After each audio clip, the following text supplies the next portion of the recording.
Hey everybody, it's Dr. Ron. I'm going to tell you exactly what this antibody test is really all about from Vibrant America. And so if you look over here, this is the virus of the SARS CoV. You can come in if you want to.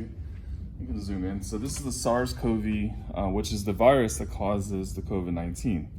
And so if the virus kind of looks like this, and there's different, these little lollipop looking things right here.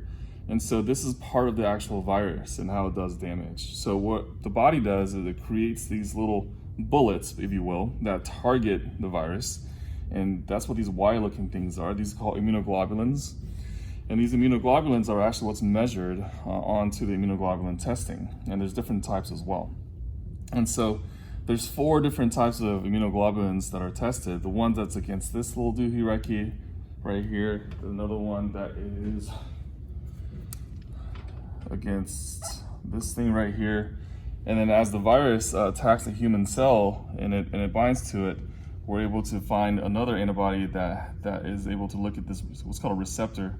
And then what happens is that as this entire process happens and damage in the human cell, we're able to get 3 things: the IgG, IgM, and IgA. So IgM is immediately developed after about 3 days of exposure.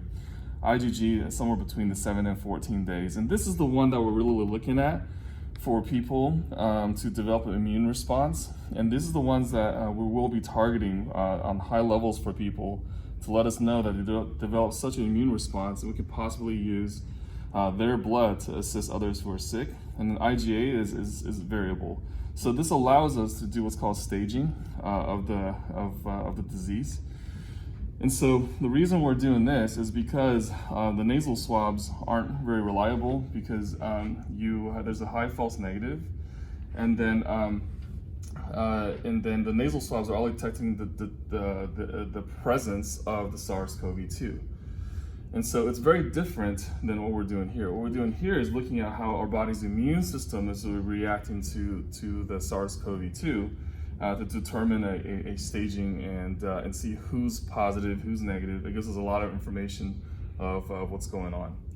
And so this is also different because for those people who are testing on a nasal swab, the recommendation by the CDC right now is to have some symptomatic people. This is something that we eventually want to do for everyone, but right now we're going to start with the population that already test either positive or negative on the nasal swab with documented results.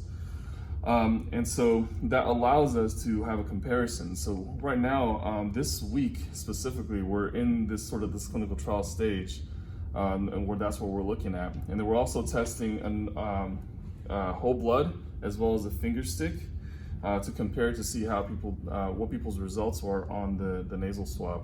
And this is something that we're doing this particular week. Thank you.